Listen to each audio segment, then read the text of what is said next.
Clara was different characters? Yeah. Oh no, I loved that. That was so much fun.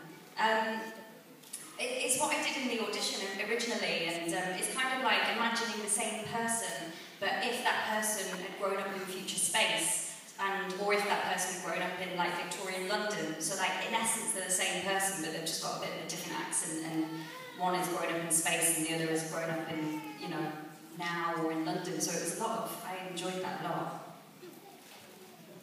Did you know when you got the job that your role would be so integral to the Doctor's entire chronology, or was that explained to you after the fact? No, that was explained to me when I got the script delivered. Because Stephen doesn't really ever tell you. You kind of have a general arc, but you don't really know.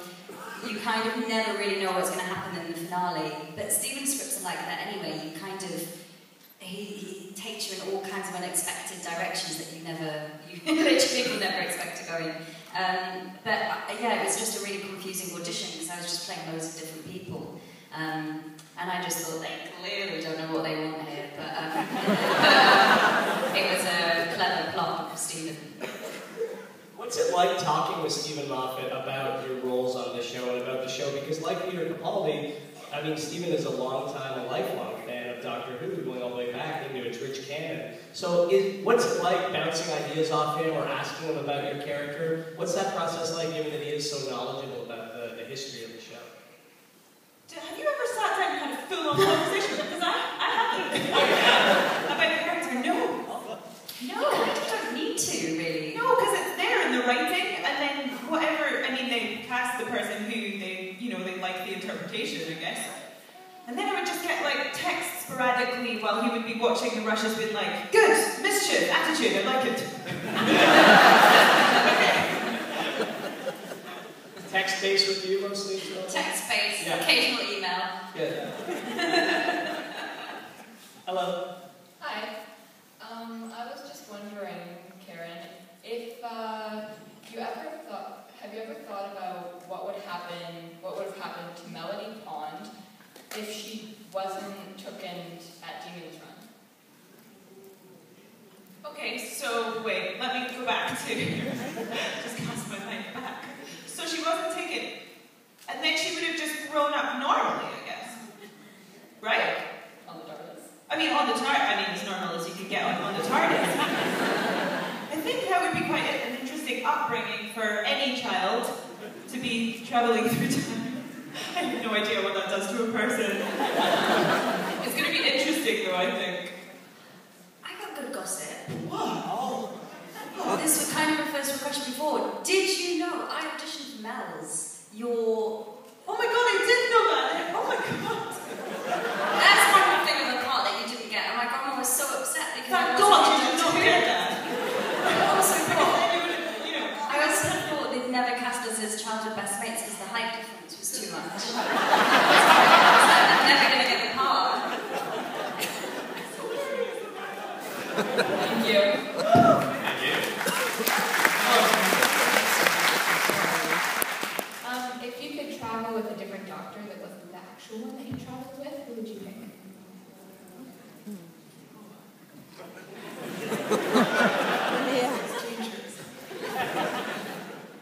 Who did you travel with? I think I would like to travel with Capaldi just to have two Scottish people. I feel like that could be funny for like one episode. I feel a bit greedy, really, to ask for more doctors. But maybe John Baker or something. Yeah.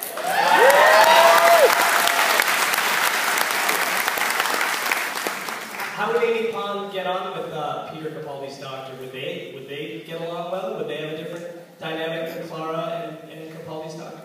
I don't know. To see it. I'd like to see the banter. What do you think? Do you think that our characters would get on? Yeah, I do. I think it'd be a really interesting. I'd like to see two Scots in the TARDIS. Yeah, getting all patriotic. Traveling through time. Yeah, I'd like to see that. I think we would get on.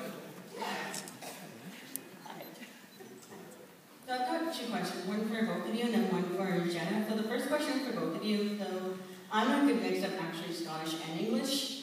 So I was wondering like what your favorite sports were in the UK. Sports? I really like snooker. Do you know what that is? Yeah. Because some people just don't know what snooker is, and then I show them and they're so confused because the men wear like full suits with dicky bows. It's quite a bizarre sport to see for the first time. I don't really watch sport really. Maybe sometimes rugby, and I used to play like badminton at school. Were you any good? I thought I was pretty good. Badminton and also trampolining we used to do as well.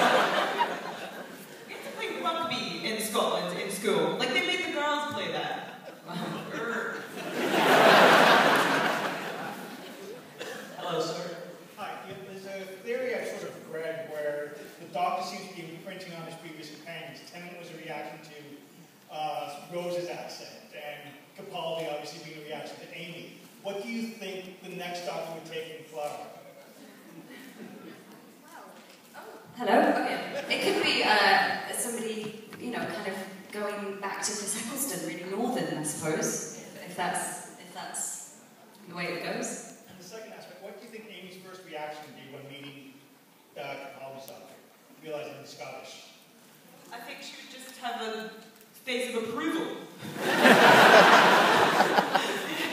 What's that face? It's like...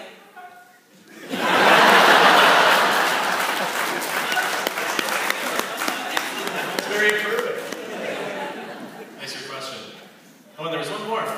Oh, you got a second? So my question is for Jenna. What was your favorite thing about filming Titanic?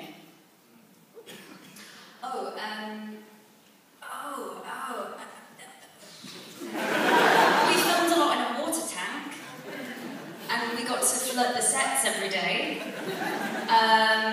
And also, like we built like a quarter of the actual ship, and we just got to like move in and through all of that. So that was pretty cool. Yeah.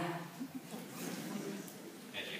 You talked about getting the part and feeling like a secret agent and having to be clandestine about everything. When you've got the part and you're actually shooting Doctor Who in a regular season, how much secrecy is there around the set and around what you're doing? I mean, do they take your DNA or like what?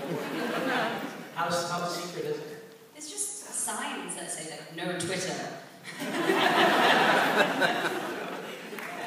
guess like the crew are so used to the secrecy that we don't really need to constantly remind everyone. No Twitter.